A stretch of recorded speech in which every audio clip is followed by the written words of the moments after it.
শুরু করে সর্বশেষ এই ফ্যাসিস্ট বিরোধী আন্দোলনের যে বিজয়, সবকিছু কিন্তু সম্ভব হয়েছে এই ছাত্রদের অগ্রণী ভূমিকা পালন করবার জন্য।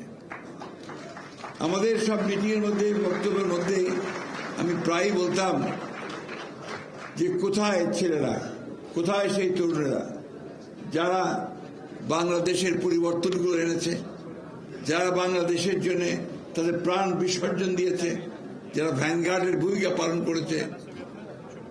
আমার সেই স্বপ্ন, সেই ডাক সফল হয়েছে। আমি দেখেছি যে আমাদের তরুণেরা, আমাদের ছাত্ররা কিভাবে বুকের রক্ত দিয়ে তারা সেই ফ্যাসিস্টকে হটিয়ে দিয়ে একটা নতুন সূর্য সামনের দিকে নিয়ে এসেছে। এবং এই আন্দোলনে ছাত্রদলের ভূমিকা নিঃসন্দেহে স্বর্ণাক্ষরে লেখা থাকবে। কারণ প্রথম থেকেই যখন আমরা এই আন্দোলন শুরু করি, সেই বহু 15 বছর আগে থেকে, তখন থেকে কিন্তু ছাত্রদল তার ভূমিকা রাখছে। আর এই শেষ সময়ে শুধু 36 দিনে তার ফ্যাসিস্টটা উঠে যায়নি, 15 বছরের আন্দোলনে, ত্যাগে, রক্তে কিন্তু ফ্যাসিস্টদেরকে হারতে হয়েছে।